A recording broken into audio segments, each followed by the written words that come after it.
I'd like to you to start off from the 27th of the Joplin session of the Joplin Board of Education. Have a roll call. Pat, may I have a roll call, please? Present. I pledge allegiance to the flag of the United States of America and to the republic for which it stands, one nation, under God, indivisible, with liberty and justice for all.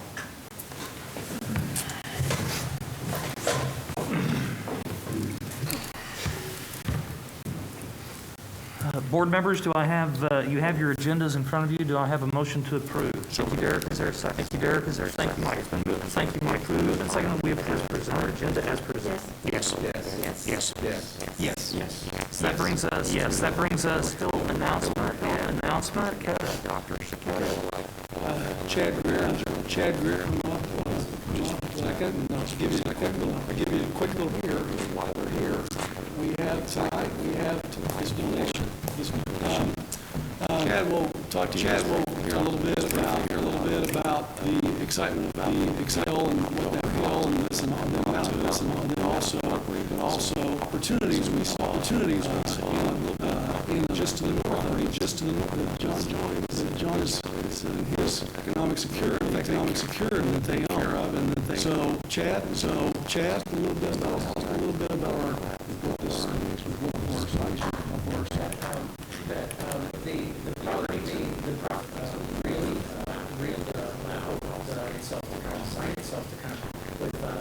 Regulations, rights, circulation, road coming on people who are on its way, on its way, and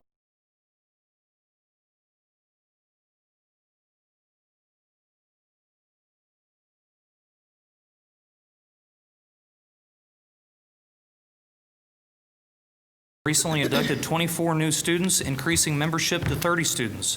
JAG officers for the 2020-2021 school year were also announced, and several students shared their experiences of newfound success and self-confidence due to JAG. That's great stuff. What a great program to have them back deeply in our education in our district. And we've doubled that program this year over enrollment last year. So Mr. Kincaid came from JAG and was very complimentary. Fantastic. Pat told me how to pronounce this name, and I'm sure I'm going to mess it up anyway. I believe it's Samaj Patton. Thank you. A sixth grader at North Middle School was surprised with an award for improving his literacy skills as a fifth grader. Teacher Debbie Oakes nominated Samaj for the Read 180 System 44 Award for his reading level growth, outstanding work ethic, perseverance, and grit. Samaj will receive a $500 and staff, which doesn't surprise anybody who knows him, and designated the award as a school-wide recognition. Mr. Rockers has served career and technology education students in Missouri for over 30 years. Thank you and congratulations.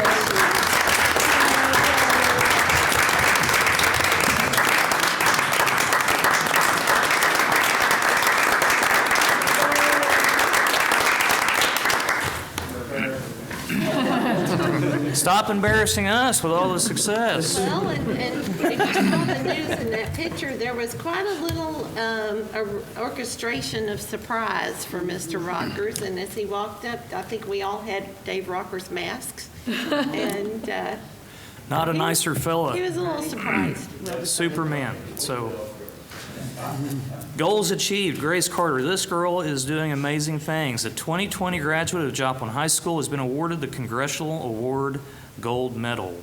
The gold medal represents the pinnacle of Congress's award program for youth. The honor requires recipients embark on a multi-year goal-setting and community engagement journey.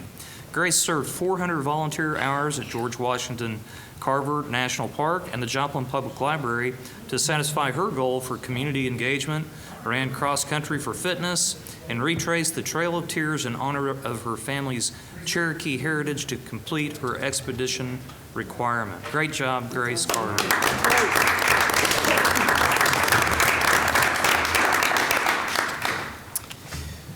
Training for the times. Dave Pettit, Joplin Schools Director of Facilities, recently earned a certification as a facility manager from the Missouri School Plant Managers Association and DESE. Dave completed training in custodial operations, building systems, environmental health and safety, maintenance and operations, facility life cycle and budgeting, leadership, emergency management, and school safety and security. Dave's additional expertise means better trained staff, improved safety and efficiency, and a healthier school environment. Thanks, Dave, for taking that time.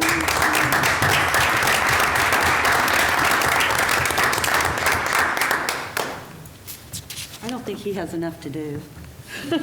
Took a long time to read all of his levels of expertise. My golly. Donated classroom supplies. Joanne Fabrics and Crafts donated approximately $40,000 worth of crafts, decorations, and instructional supplies to Bright Futures Joplin. Sarah Coyne, BFJ coordinator, and BFJ volunteers organized a fabulous donation giveaway. Happy teachers shopped from the bounty of items they could use in their classrooms. Many thanks to Joanne's for this generous donation. Wow, that is a heck of a bid.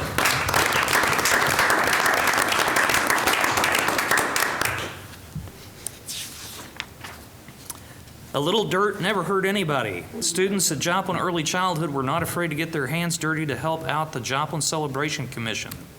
Joplin's youngest students helped plant a plot of iris in preparation of Joplin's 150th anniversary. The Joplin Celebration Commission plans to plant more irises at other schools, both hospitals, and 4 city parks before the celebration in 2023. There's a group right there. That's fantastic. All righty, that brings us to our next item on our agenda, which is the Board of Education Data Committee. That's myself, Lauren Muster, and Deb Ford. Ladies, do we have anything on that? I do, if you want me to. I don't believe I'm talk on about the Data Committee. it. Well, that's okay.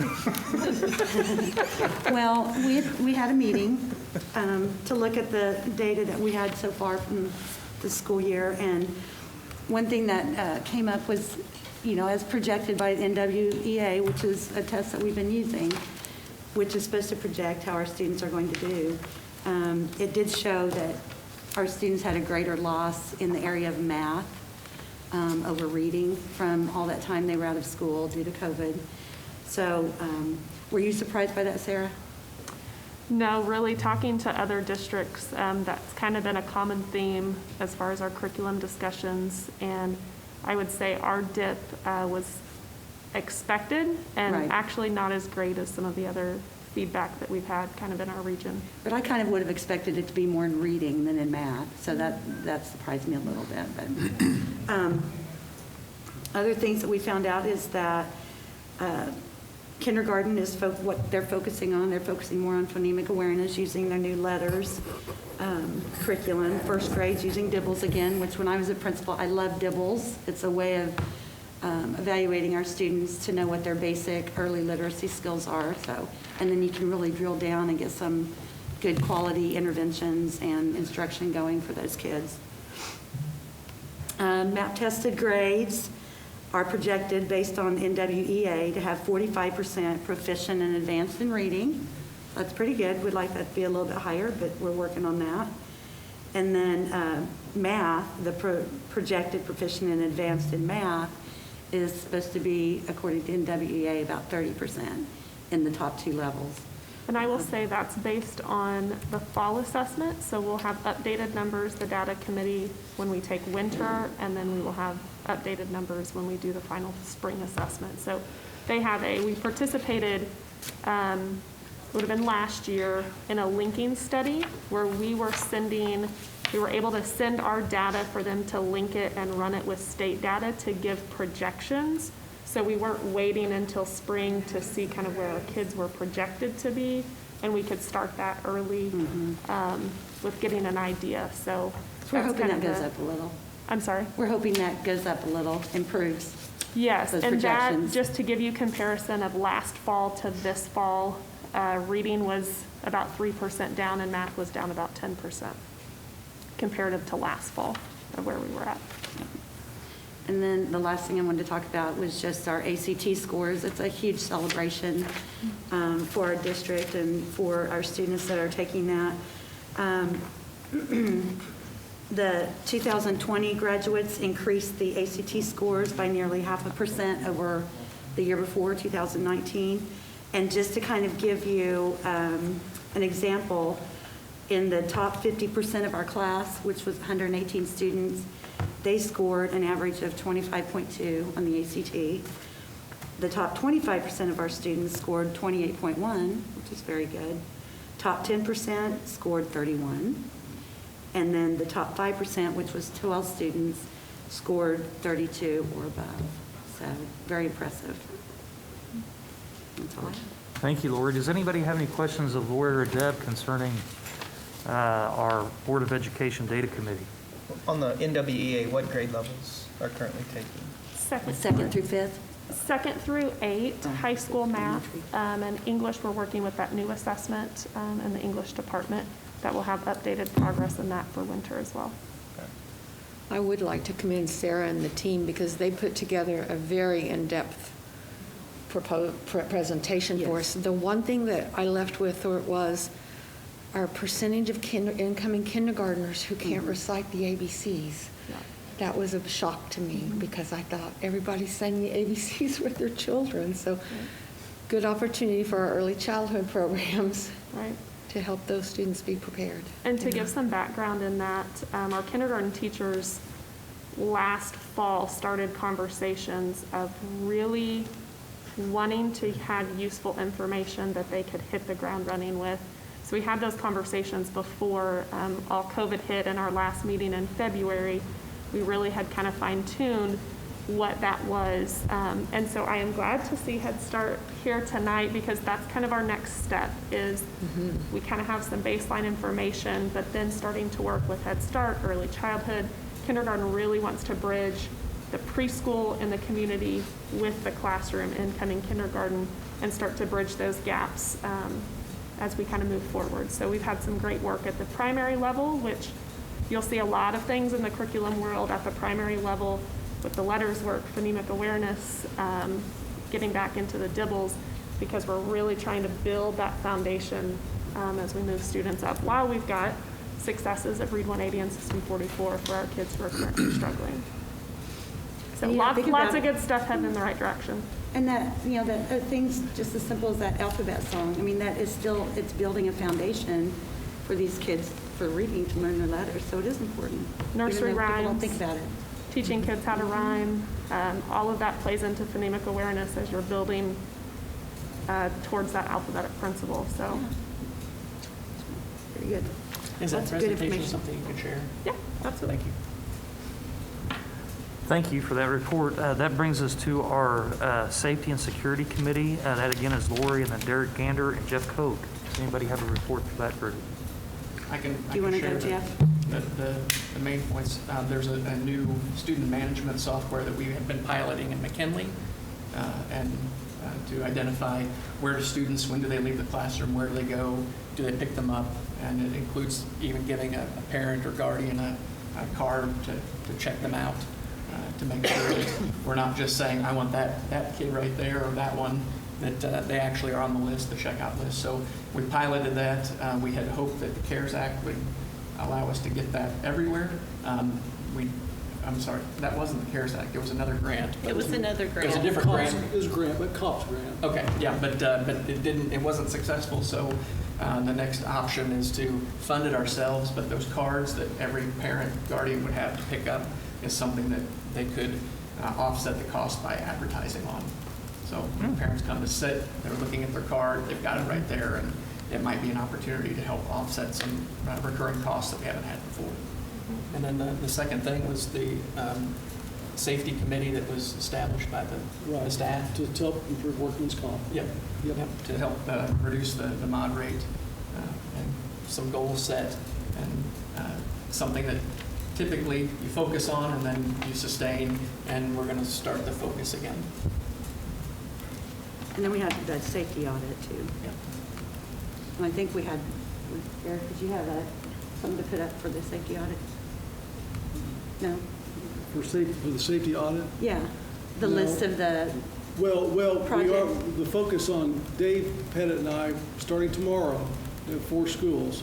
But I think what Lori's also referring to is going out and focusing on safety first whenever we have capital improvements for Yes. next year's capital outlay. So that will be a big focus moving forward. And I think we reiterated that in the last 4 years, we spent over $1 million in direct safety improvements in the district through our cap outlay budget. So we want to make sure that we keep that upmost and foremost for the buildings. Safety's first, absolutely. Thank you to that committee for that report. That brings us to our policy committee. Brent and I are on that. Brent? Sure. We did not meet in October, but we have 3 policies before you tonight stemming from our meeting in September. The first one is a second read, and it deals with student discipline, but it's on our second read tonight. And then 2 for our first reads. One is a policy involving telework, which comes to us from COVID, but giving teachers the ability to work from home when necessary or when instructed to, and the dynamics dealing with that. And then a drug and alcohol testing policy that's newly mandated for our CDL drivers. So those will be on first read tonight. Thank you, Brent. Does anybody have any questions concerning our committees? Thank you. That'll bring us to our superintendent's data report. All right, and we've already had a celebration, and now we have Chad Greer and the rest to come up and give us a report on Kelsey Norman and design and as things proceed out at Dover Hill. And so we're eager to hear from you gentlemen and see some pictures that you have to share with us tonight. Yes, great. Thank you all again for the opportunity to be here. We've got a lot of information to update tonight. Crossland has been busy taking a look at everything we're doing and making sure that we're tracking. So tonight we want to provide an update on that. Michael Wishmeyer is going to give you an update on Kelsey Norman. We are in the final push on Kelsey Norman. We have about 1 week to go, and before I get started on the budget, I just wanted to continue the love fest and say, as we finish this design project up, Dr. Moss, Carrie, Dave Pettit, the team you've put together has been great to work with. There's a lot of questions as we get to the finish line, and everybody's been on board and getting questions answered as quickly as humanly possible, and it's been great. It's great to work with you guys. So about a month ago, we gave Crossland probably a little more than 50% construction documents, and they updated the budget. And we are still very close to the pre-bond number. We're right at 135,000 over on the 50% budget, but we still have a little over 300,000 in contingencies. So we have construction contingency, design contingency, and owner contingencies that are still part of that budget. So talking with Crossland, we feel that when the project goes out to budget, we still feel we're on track.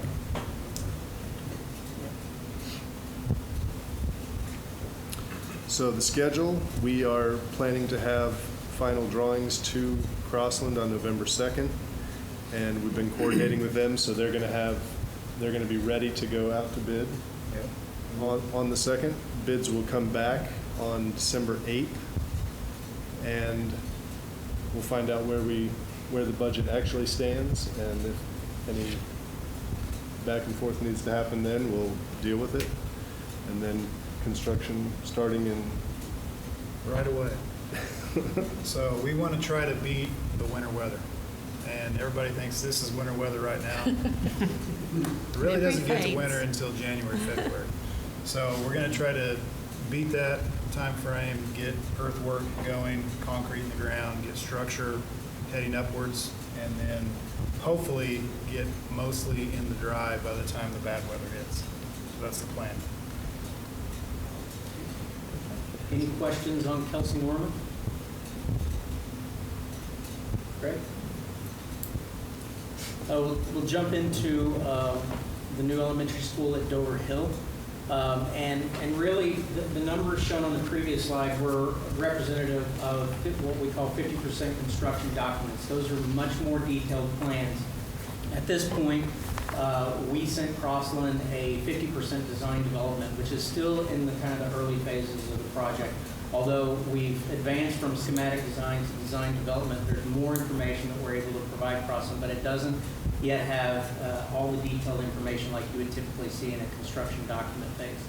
But checking where we were against the pre-bond budget, we were at 14.175 million for the pre-bond building budget alone.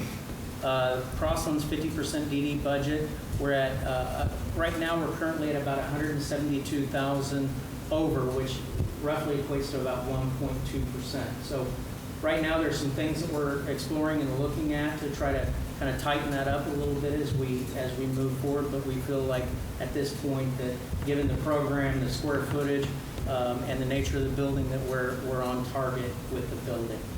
And we've talked a lot about square footage as we've been through this process, and if I remember right, in our charrettes and different meetings with the teachers, we did add some square footage for special education spaces.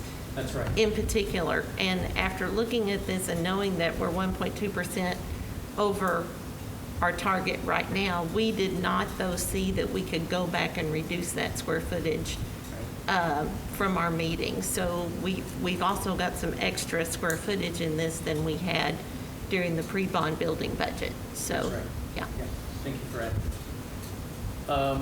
Jumping to the site, you can see the pre-bond development site costs we had and soft costs had budgeted at 9.36 million, and currently with the additional property to the north and some of the refinements we made since our last meeting, that we are currently about $678,000 over budget, which equates to about 6.8%. There are still a lot of unknown variables that we're working through right now, specifically underground utilities, Rock. some of the various rock items. So we made some assumptions yet. We're still waiting on 4 additional borings based on the final location of the building to kind of further solidify our thoughts on what we could potentially encounter underground. But with all these things, the additional property to the north was, as I mentioned previously, it allowed the site to breathe a little bit. As part of that, we negotiated the location of the building itself on the site, and we are working through details right now associated with grading the site, and we think that there's going to be a great opportunity to reduce some of the amount of retaining walls that we had in the previous versions that are currently carried in this number. So there are kind of a whole list of things that we're refining and detailing right now to make sure that when we hit the 100% design development milestone, when we give Crossland another opportunity to update, that we include that kind of detail and refinement so we can further understand where we're at in the overall budget. With that, currently in the budget, we have the same contingencies built in, construction at $443,000, design and estimating at $443,000, as well as an owner contingency at $600,000. So total contingencies built in the budget of $1.48 million. So the building is in great shape. The site, we need to spend a little more time. That's proved to be the biggest challenge to us so far, is understanding the site, all the constraints and all the variables affecting some of those site costs, and we continue every day to kind of hone in on that and further refine our strategy for mitigating some of those costs.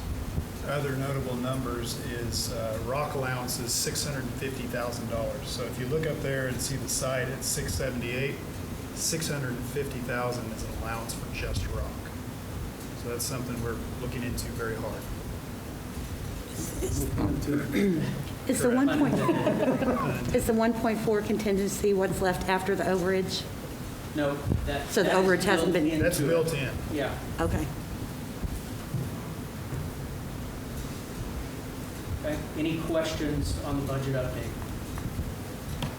Okay. But are the 2 listed overages subtracted already out of the 1.4 overage? No. Or that's our total Those numbers overage, not include- taking anything out? We Okay. haven't taken anything out of contingencies at this point. Okay, Yeah, thanks. they're still all there. Yes. And then the rock contingency that you referenced, is that in addition to what we see here? No, that is Okay. part of the overage of the site. Okay. The 1.4 is not an overage, that's money that's still in the pot. Contingency. Yeah. Okay. Yeah. When will that come into focus? Is that by January, February? Well, great question. We are shooting to have 100% design development completed and submitted to Crossland in January. At that time, we will know a lot more, and that will give them an opportunity to revisit the estimate, the budget, and update that based on further information. That will also include, we're still waiting on feedback from the utility companies on where we plan to route utilities, and there's costs with that, whether or not we have to loop an entire water line around the building, or if we can just do one single run. That has a tremendous cost. And so by that point, the team will have more information that we can relay across the company. We're still tracking for 100% package one. So we're intending to split this into 2 packages. Through conversations with Crossland, we decided to kind of get started on the site before the building, knowing that we've got some challenges. So we're going to do a package one, which is site prep, and that will be due in March. Construction will start in April on the site, moving dirt around the site, putting in underground utilities, dealing with rock, hopefully not too much rock. And then 100% package 2, which will be the overall site and building package, will be completed in May of 2021 with construction completed in August 2022. Any questions about the schedule? No? Okay. So tonight we wanted to provide an update on where we are with the exterior of the building. As you can see, we have the educational wing on the left side and the commons gymnasium space on the right, shown in brick. Again, from previous meetings, you'll recall that we have always been kind of focusing on giving a historic nod to the existing Columbia and West Central. And what we're doing is we're utilizing a more modern language that kind of wraps around, embraces, and kind of joins those 2 historic pieces together.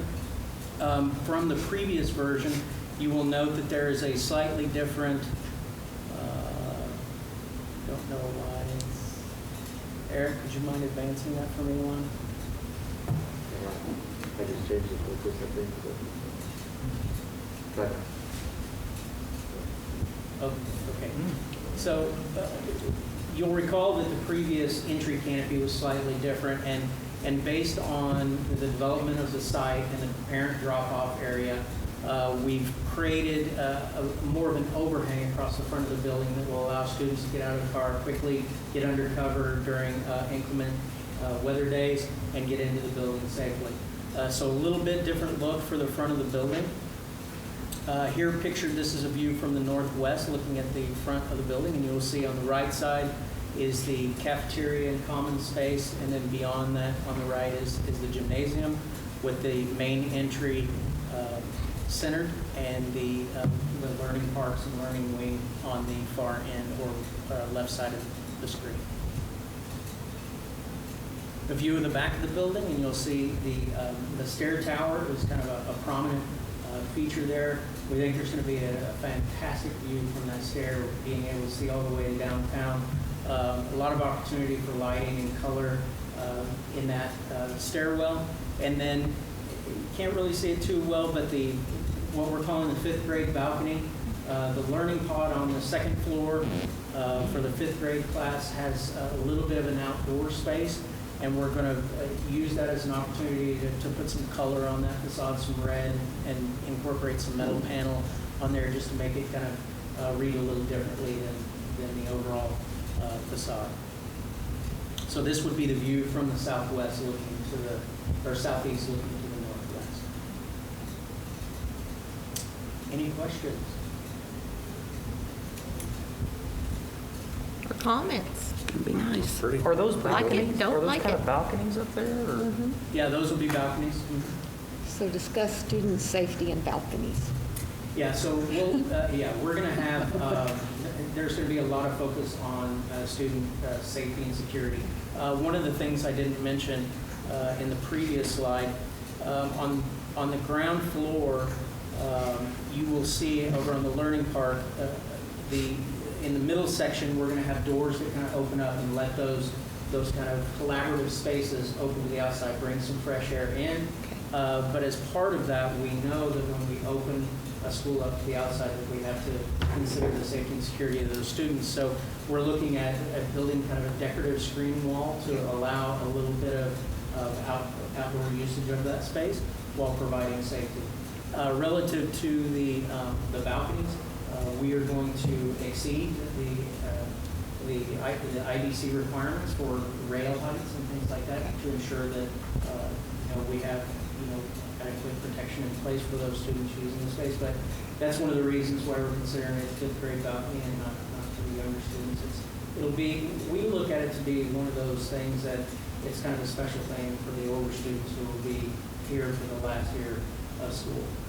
It will be a monitored space. The teachers will be with them as part of the usage of that space, but it is limited in size, and we're going to make sure we consider that as we further. How much higher are you going to go? Like 42 inches is code, or like 46? Yeah, 48, I mean. We've been talking about bringing the rail up to 42 and then doing another, kind of crossbar up higher just to kind of segment it. What about maybe tempered glass, or is the width too much for that? No, we're currently showing it as glass. Oh, okay.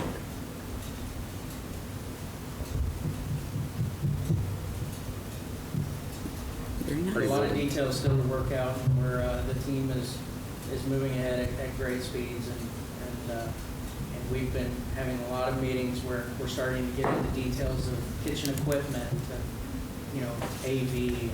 And it's really starting to develop. I like the design. Thank you. I think it's beautiful, and it's traditional yet with a nod to more contemporary aspects. I'm not an architect, obviously, but I approve. I mean, it looks great, so thank you.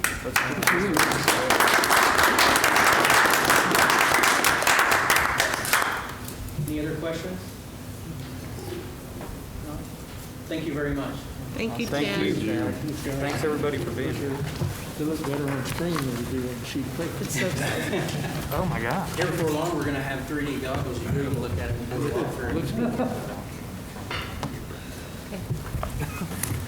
it. Okay, awesome.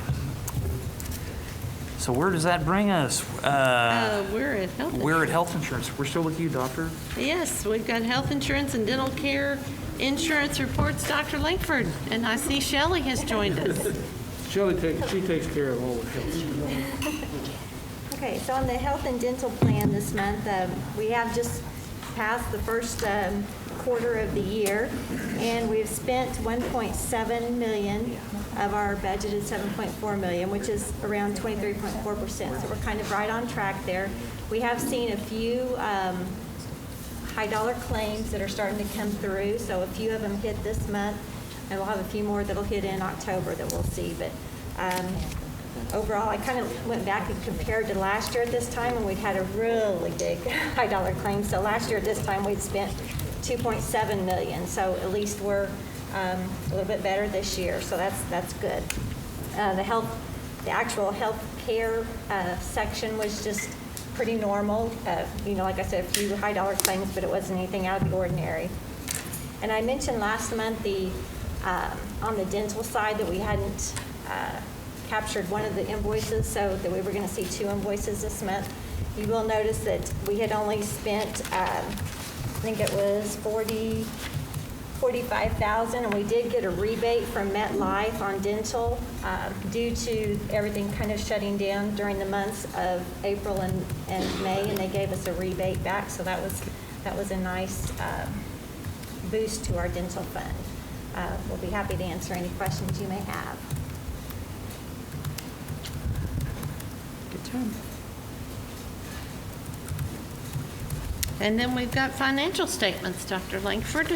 So again, financial statements, I continually say, look at that single sheet, because it kind of gives us the snapshot, and it's how we're comparing as far as our revenue and our expenses year-to-date compared to the prior year, and assuming the prior year was somewhat normal, and there weren't really the anomalies. And Shelley does always note at the bottom things that would tend to skew the bigger picture and let us know that there are monies that are either there or not there, and then how the impact is explained there. But when you look through, we're in pretty good shape overall. The revenue, we're 12.5, last year 12.1, so we're right on course. And expenditures, we're a little bit above 18.45 compared to 15 last year. But again, this was an unusual year, somewhat brought around by the COVID thing and some extra expenses that we incurred getting ready for this school year and what have you. So overall, this financial position, there are no surprises. They will be easily explained. And then when you look at next month, you'll see some more things because we'll get some additional, there'll be some additional CARES money or COVID federal money that was deposited this month that you'll see impact next month. So overall, we feel very, very good about where we are. And again, due to the new accounting system that we have, you get a very clean, detailed sheet, tremendous amount of information that's given you pertaining to the financial statement that you're looking at. Did the state release some monies that were withheld? Well, the state is releasing some money that was withheld. We have not yet received that. Okay. But basically, we did pick up about $500,000 more in federal monies. If you remember last year in March, the federal government or the legislature, Congress, and they rolled out some money. We got 75% of that money last year.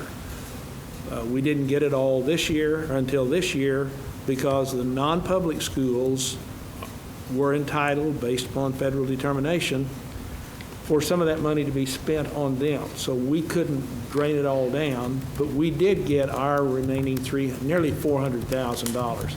Plus, then there are some sub-bits of the federal CARES money. So if we look at that, since July 1, we've gotten right at $500,000 there. We do anticipate getting more from what the governor's announced. And Shelley, unless you've seen something that I haven't seen, we've been told how much we're going to get, but we haven't gotten that yet. And we don't really know all the details about the expectation, but that's about $524,000 that will be coming in. So bear in mind that we budgeted $2 million less for this year than what we would have gotten because we still don't know how the emergency the governor's emergency declaration is going to impact us and impact funding this year. And so it could be that it's, not $2 million, but we budgeted it that way. So we're hoping that the CARES money helps us fill that hole back so that at least you can start next year, on a more stable footing, assuming the economy stays reasonably normal. We do get updates just almost weekly about the Missouri State revenue, which Missouri State revenue is really $700 million ahead of where it was a year ago. However, this month we're fine because when they kicking back the filing date to July 15th just really messed up the collection and the revenue pattern. So we think the impact of all of that, plus we had people who got money from the federal government due to the COVID crisis who went out to the, a lot of it was spent at the Home Depots and the Lowe's and places like that doing some deferred maintenance and whatever. So the sales tax was up. So we're finally now seeing that trail back down, but we've got $700 million that hopefully will keep us well above zero by the time we get to June the 30th. So it's interesting to watch that.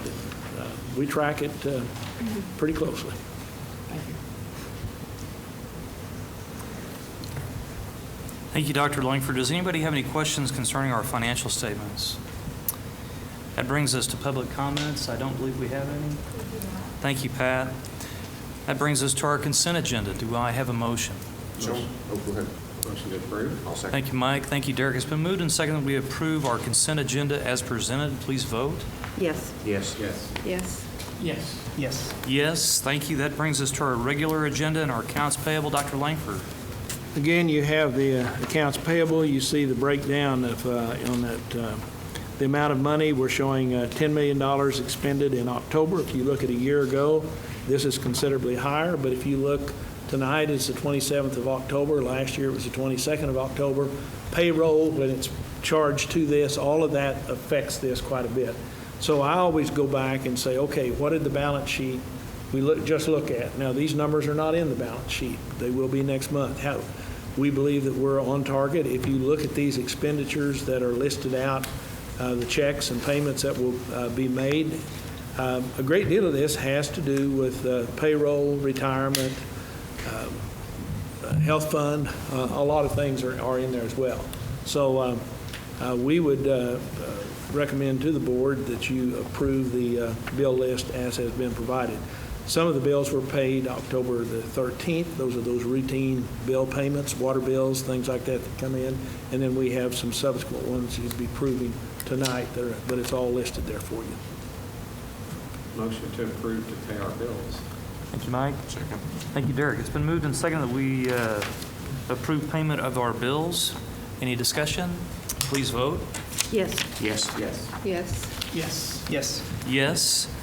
Budget adjustments, you going to pass that off? No? Okay. But I do have a helper. Sometimes you've been known to do that, Doctor. Well, I first of all, again, want to compliment Shelley on how she has been the patient one to lead us through the transition of the accounting system. And then I will tell you, because we now have this accounting system, we can give you a budget adjustment that makes sense. And we can actually detail this thing out. In the past, we really could not do it. There was no way to export these. So now we can go in and pick these up. Now, I really wanted to do this because I've been dealing with school finance for a long time now. And I've never come to a board and say, we need to adjust the budget by over $25 million. But that's revenue and expenditures. And why is that? Well, if you remember, we did not have the bond issue election until June the 2nd. And we were working on giving you a budget. But the problem was we didn't sell the bonds till, what month was it? July? August? August. It usually takes about 8 weeks to sell the bonds. So we wanted, and we told you then that these things aren't in the budget that you approved, and there's no problem because we're not spending $25 million all at once, so it's not a big deal. And we wanted to be able to give you exact numbers by the bond sale as far as the revenue side was concerned, and then we would come in and estimate in this budget projection the full expenditure of those funds, even though we know they're not going to be spent because we were just presented that we're not going to open that building till August of 2022. But still, in order to make it look like we've got a great inflated fund balance, we just offset the expenditures with the revenue. So that constitutes the majority of the budget adjustments, and we're asking you to approve the information that we've provided, that we would now have a expenditure budget of $26,883,000 that increases by $26,883,253. That includes the bond money of basically $25 million, plus some additional expenses that we have incurred, many of which were related to the COVID funding that we got and things that we had to spend in order to get that money. And then if you would go beyond that, we actually, or if you look at that, we can actually let you look at the each line item, and then we come in with a single page that says recommended expenditure adjustments. And you, as a board, have not had the luxury in the past to be able to see every area. There were some areas that we cut the budget. And these were adjustments because we now can more clearly see the revenue. For instance, we cut elementary instruction by $166,000. You might say, well, why in the world did you do that? Well, it was really just moving some expenditures out of there that, and a lot of it had to do with our student services programs.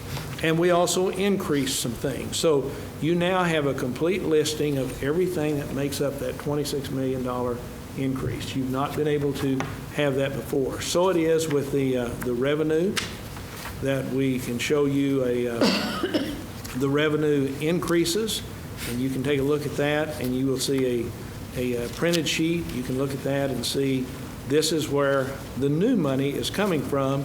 Most of that new money is coming from the new bonds. It's a rather short list, or short list compared to the expenditure side, but $27,798,000 in increased in revenue. We have several things there, the CARES. There's quite a bit that was the federal money that we've been getting in.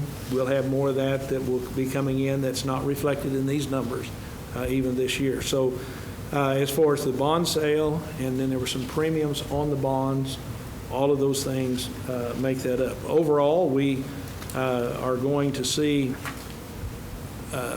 an improvement of our budget balance based on this, and we're optimistic it will get better as we go through and when we finally get our county monies in and what have you. But we improved the overall budget position by $915,000 by this. Now, Shelley can tell you about every penny. I have the global thing, if you have questions. But what we wanted to do was present to you a document that looks like what you approved in June. It just has the new numbers in it. And the final sheet there, I think, is a balance sheet. Thank you, Dr. Langford, and thank you, Shelley, very much. Does anybody have any questions concerning these budget adjustments? Motion to approve the budget outlined by Dr. Langford. Thank you, Mike. Second. Thank you, Derek. It's been moved and seconded that we approve these budget adjustments. Is there any discussion? Please vote. Yes. Yes. Yes. Yes. Yes. Yes. Yes. Thank you all for your time and efforts on this. I again go back. Shelley's been the one that's made this thing work, because the detail, you can't have everybody playing with the recipe and get the cake you want, so she takes care of that. But she's made a true believer back here in the back row of being able, of what we can do now to actually go in and see. And Dr. Moss even made an unsolicited comment about that today when we were having our leadership team, about where people are now seeing things they hadn't seen before. And the whole goal of changing this system was to put us in a better position to know about the best allocation of the resources.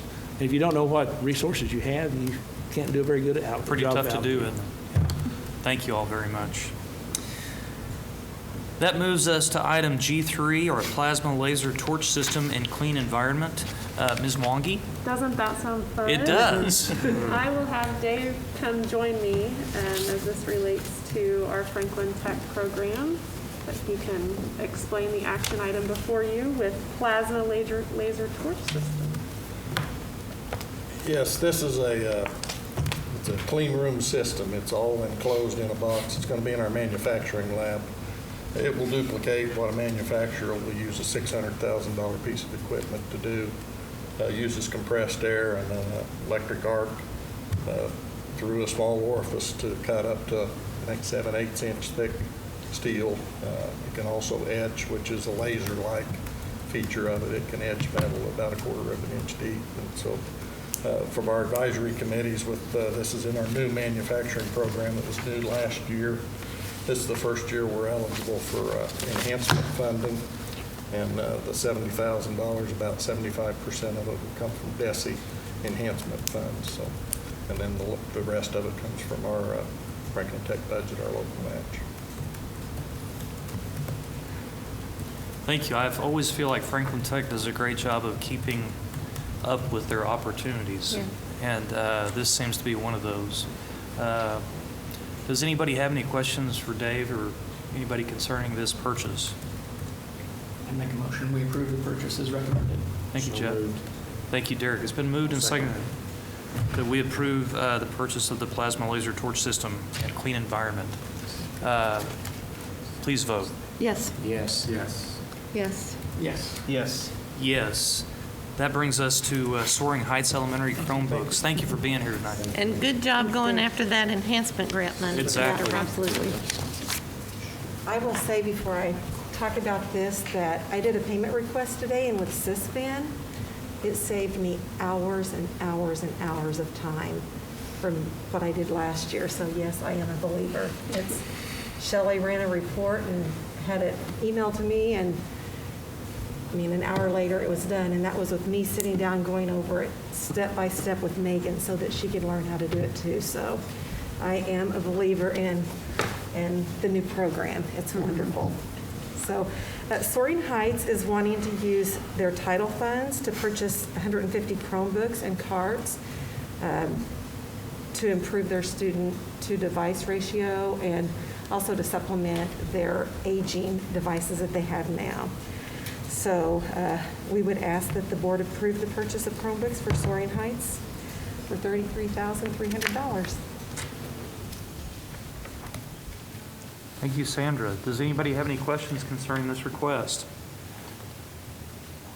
I would entertain a I'll move motion. we purchase the Chromebooks for Soaring Heights Elementary for $33,300. Thank you, Brent. Thank you, Jeff. It's been moved and seconded that we approve the purchase of these Chromebooks. Please vote. Yes. Yes. Yes. Yes. Yes. Yes. Yes. That brings us to the purchase of 80 HP Chromebooks for College Heights using CARES Act funds, also with Ms. Cantwell. So Dr. Langford referenced the money that the non-publics are entitled to. It's not actually money, but services and materials and equipment that funnels through the district through those CARES Act. So they are wanting to purchase 80 Chromebooks to better serve students for distance learning and online classes. So no funds are given to them. It's funneled through us, but those Chromebooks will be used for their middle school. Have other private schools taken advantage of that as well? Yes. Good. Yes. Good deal. And this one just, exceeded like it had to come before the Had to board go for to approval bids, because yeah. of the amount of the purchase. Whatever, yeah. And Sandra, those monies are allocated from the state for Yes, those schools? yes, You're yes. just helping them determine how to spend it? Yes. I think they applied for it and then it's funneled through us, correct? No, they don't apply for it. We consult and they fill out an application saying they want to participate, but, you can go on the DESE website and they have the allocation for public school and the allocation for the private schools. And it's important to remember, these are federal funds, and Yes. with that comes certain rules that we have to follow in offering a portion of that allocation to private school partnership. It's not unlike what in any regular year Sandra and her team would do with title funding. Yes. Because if you notice, sometimes you'll see where under our regular Title I and whatnot allocations that we get each year, and those typically go for reading and math instruction. She also consults with private schools for their portion of the allocation. It still comes through the public school, but it's to service students in those academic areas. Yeah, And- control of funds is always with us. The theory is those students, if they were here, weren't there, they would be here. Right. And so it's students that would be eligible here. And one point, there's a teacher, but she's actually an employee of Joplin Schools who serves those kids. And those, if it's equipment, those equipments are actually, if a school would technically shut down tomorrow, they would come back here. They're property of Joplin Schools. Will those computers come to us, or will they go directly to them? We will have them shipped to them. All right. But if something happens Yes. along the way, we're responsible for it until it gets to them. Oh, for the ordering, yes. So we would recommend that the board approve the purchase of Chromebooks for College Heights. But Thank you, we Sandra. would not pay for them if they were not delivered.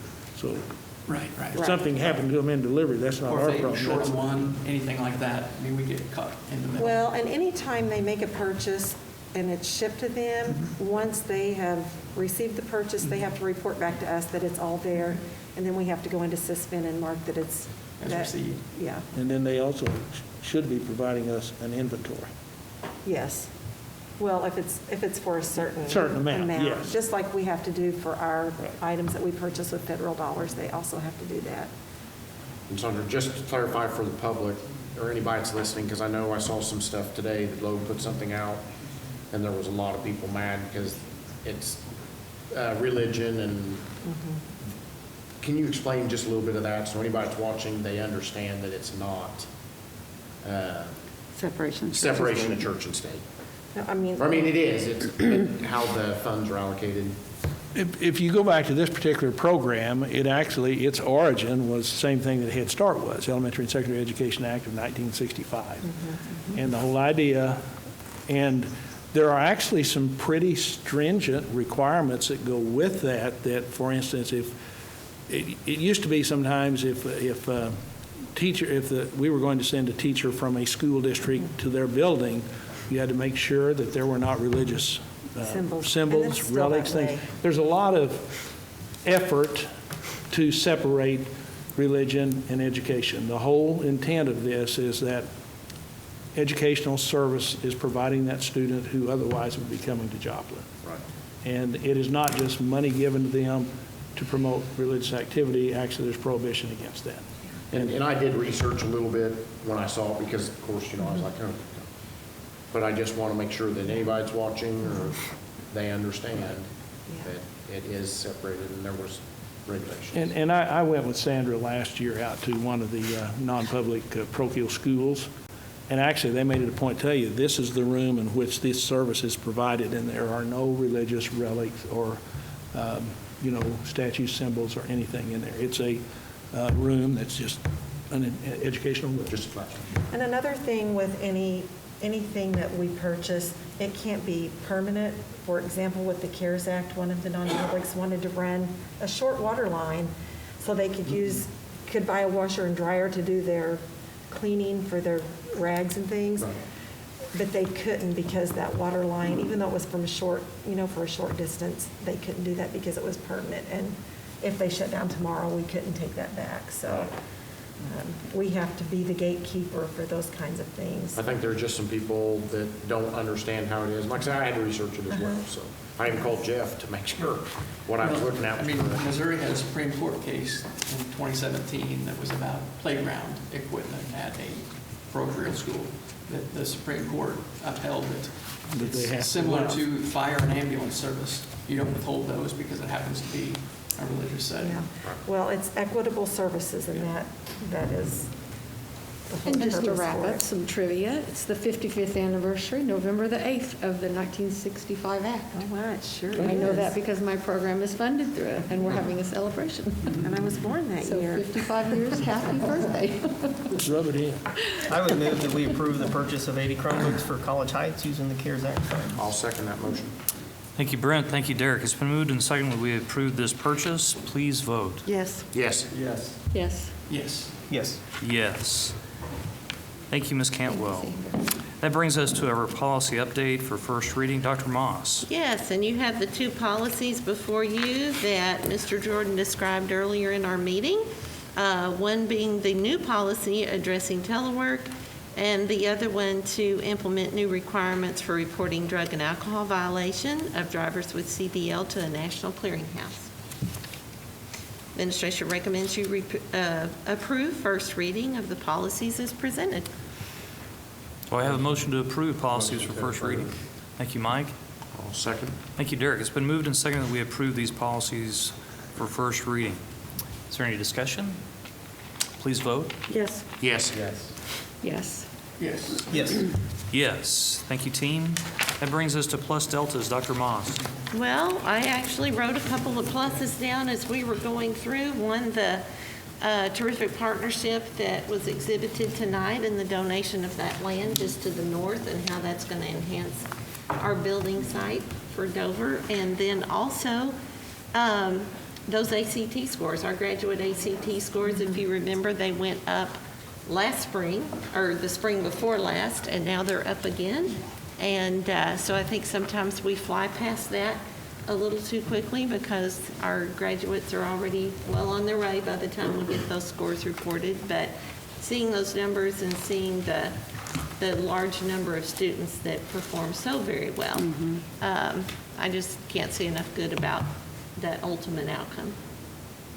And to piggyback on that, I want to send out a lot of praise. And Crystal, I'm glad you're here. You can share this with our teachers, but also our staff, administrators, everyone that works in our school district. They've been asked to do some really unreal things this year, and they're doing it with grace and professionalism and enthusiasm, and they're doing what we've asked them to do and more.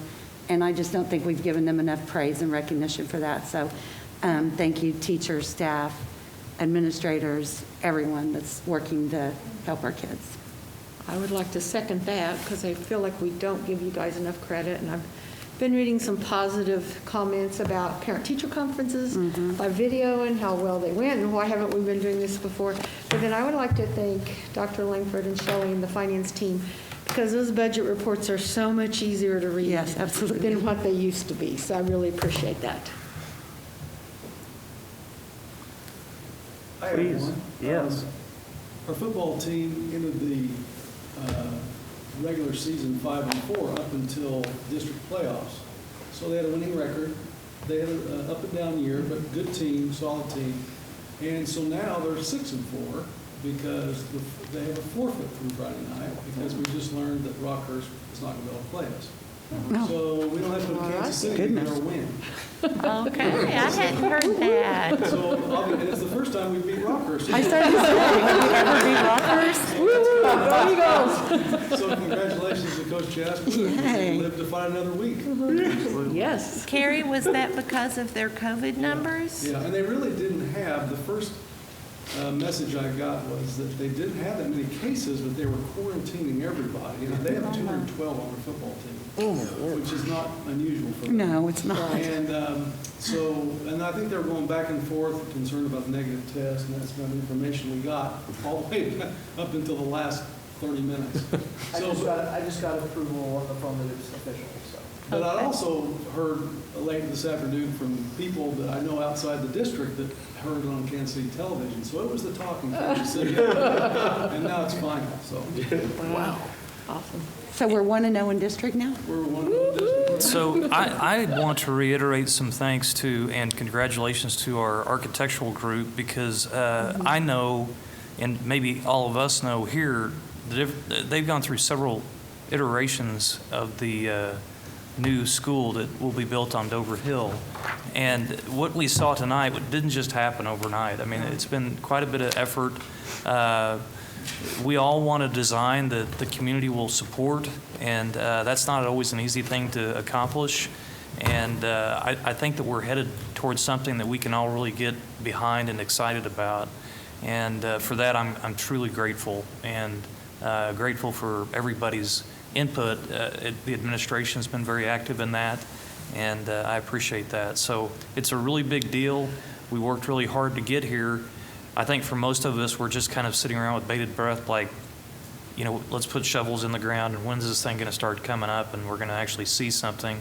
So we're all pretty reserved when we see these beautiful depictions, and we're not really sure what to think of it.